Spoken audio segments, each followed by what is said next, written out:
Assalamualaikum warahmatullahi wabarakatuh. Di sini saya akan menjelaskan mengenai pengantar ilmu politik. Lembaga legislatif adalah lembaga atau dewan yang mempunyai tugas atau wewenang untuk merumuskan atau membuat undang-undang di suatu negara. Lembaga legislatif juga bisa disebut dengan lembaga legislator, yang mana jika di negara Indonesia lembaga ini dijalankan oleh DPD, DPR, dan MPR.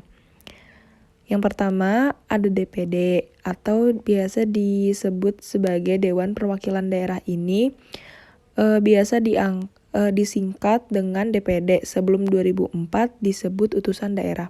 Merupakan suatu lembaga tinggi negara dalam sistem ketatanegaraan di Indonesia. Yang kedua ada DPR, salah satu lembaga tinggi negara dalam sistem ketatanegaraan Indonesia yang merupakan lembaga perwakilan rakyat. DPR atau Dewan Perwakilan Rakyat terdiri atas anggota partai politik peserta pemilihan umum yang dipilih melalui pemilihan umum.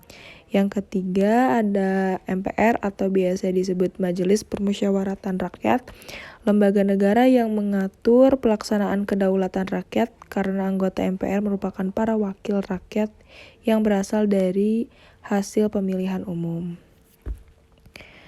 Selanjutnya ada Dewan Perwakilan Daerah. Terkait dengan fungsi legislasi, DPD memiliki tugas dan wewenang. Yang pertama ada pengajuan usul rancangan undang-undang. Yang kedua ada pembahasan rancangan undang-undang. Lalu selanjutnya ada bidang terkait otonomi daerah, hubungan pusat dan daerah, pembentukan, pemekaran, dan penggabungan daerah, pengelolaan sumber daya alam dan sumber daya ekonomi lainnya, perimbangan keuangan pusat dan daerah. Lalu selanjutnya masih terkait dengan fungsi pengawasan DPD, memiliki tugas dan wewenang sebagai berikut. Dapat melakukan pengawasan atas pelaksanaan undang-undang dan menyampaikan hasil pengawasannya kepada DPR sebagai bahan pertimbangan untuk ditindaklanjuti. Menerima hasil pemeriksaan keuangan negara yang dilakukan BPK bidang terkait yakni otonomi daerah, hubungan pusat dan daerah, pembentukan dan pemekaran, serta penggabungan daerah. Kemudian pengelolaan sumber daya alam serta sumber daya ekonomi lainnya, perimbangan keuangan pusat dan daerah, pelaksanaan anggaran pendapatan dan belanja negara atau APBN, serta pajak, pendidikan, dan agama.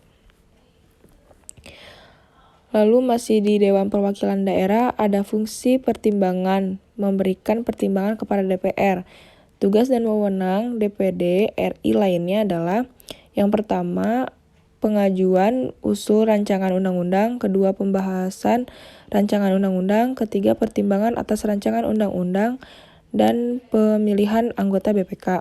Yang keempat ada pengawasan atas pelaksanaan undang-undang. Selanjutnya ada Dewan Perwakilan Rakyat. Terkait dengan fungsi legislasi, DPR memiliki tugas dan wewenang sebagai berikut.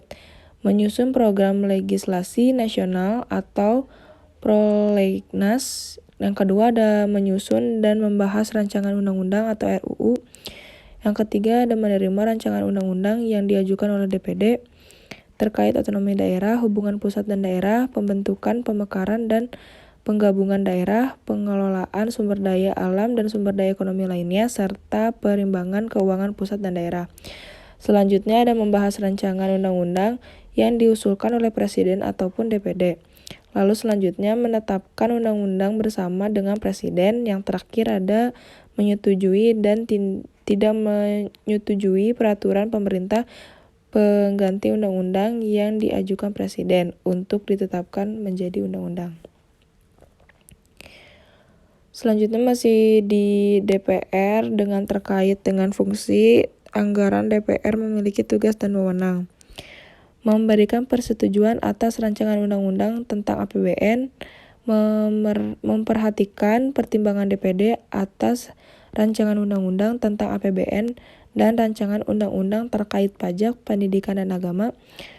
Lalu selanjutnya ada menindaklanjuti hasil pemeriksaan atas pengelolaan dan tanggung jawab keuangan negara yang disampaikan oleh BPK. Selanjutnya ada memberikan persetujuan terhadap pemindahtanganan aset negara maupun terhadap perjanjian yang berdampak luas bagi kehidupan rakyat yang terkait dengan beban keuangan negara.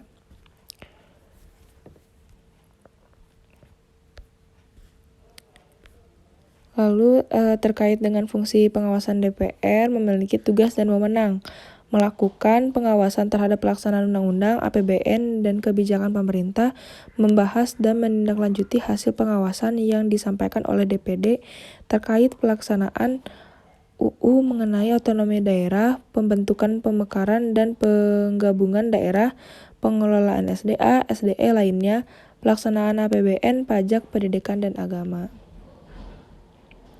Tugas dan wewenang DPR lainnya antara lain menyerap, menghimpun, menampung, dan menindaklanjuti aspirasi rakyat, memberikan persetujuan kepada Presiden untuk yang ke-1, menyatakan perang ataupun membuat perdamaian dengan negara lain, yang kedua, mengangkat dan memberikan anggota Komisi Yudisial.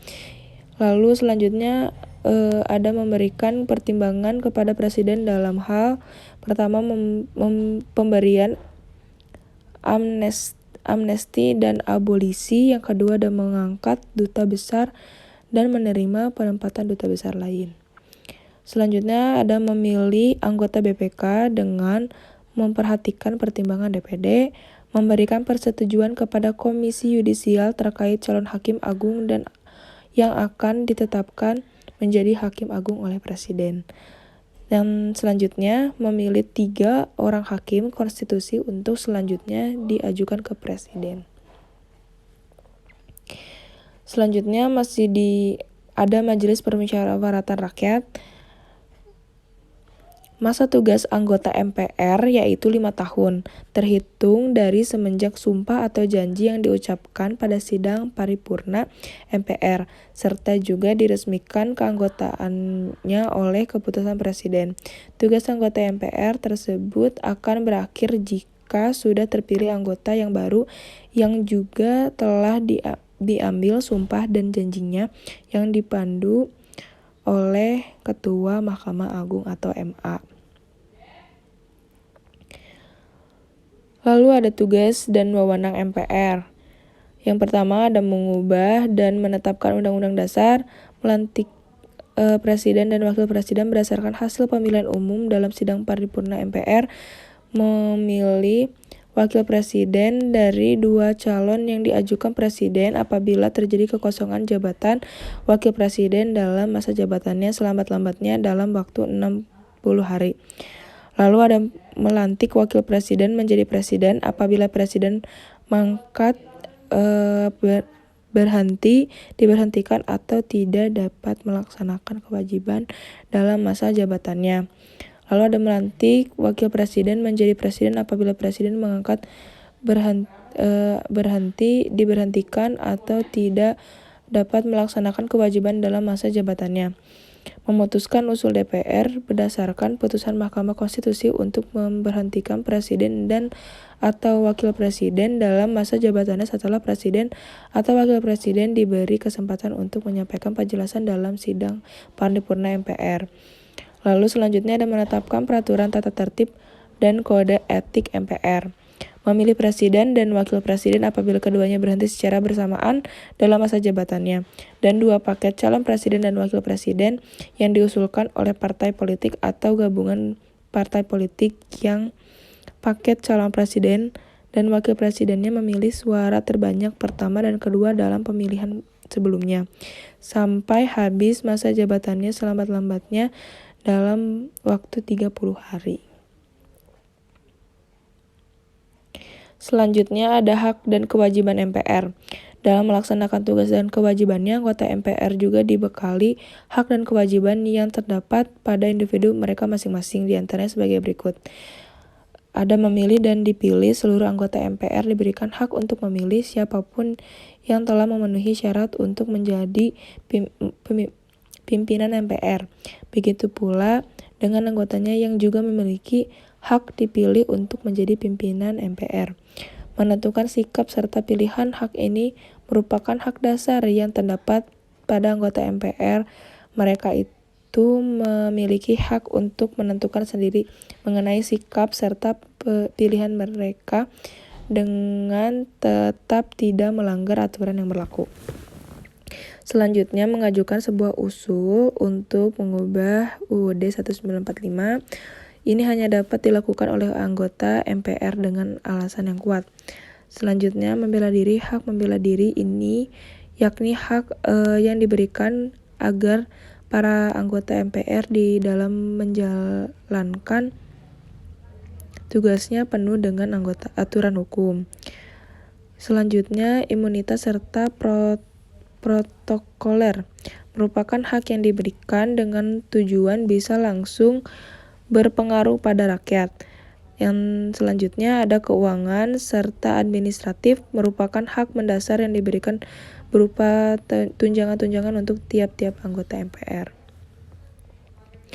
Selanjutnya ada kewajiban anggota MPR. Yang pertama, memegang teguh serta mengamalkan Pancasila. Selain MPR, kewajiban ini juga merupakan kewajiban tiap-tiap kewajiban tiap-tiap warga negara yang hidup serta tinggal di Indonesia. Melaksanakan UUD 1945 serta juga menaati peraturan perundang-undangan yang sudah berlaku. Selanjutnya, mendahulukan kepentingan rakyat serta negara di atas kepentingan kelompok, partai pribadi, atau juga keluarga. Melaksanakan dengan penuh kebijaksanaan sesuai dengan peran sebagai wakil rakyat yang sudah dipercaya oleh rakyat Indonesia. Selanjutnya, ada mempertahankan dan ikut serta menjaga kerukunan nasional dan juga menjaga keutuhan negara kesatuan Republik Indonesia. Terima kasih. Sekian dari saya. Mohon maaf bila ada kesalahan. Wassalamualaikum warahmatullahi wabarakatuh.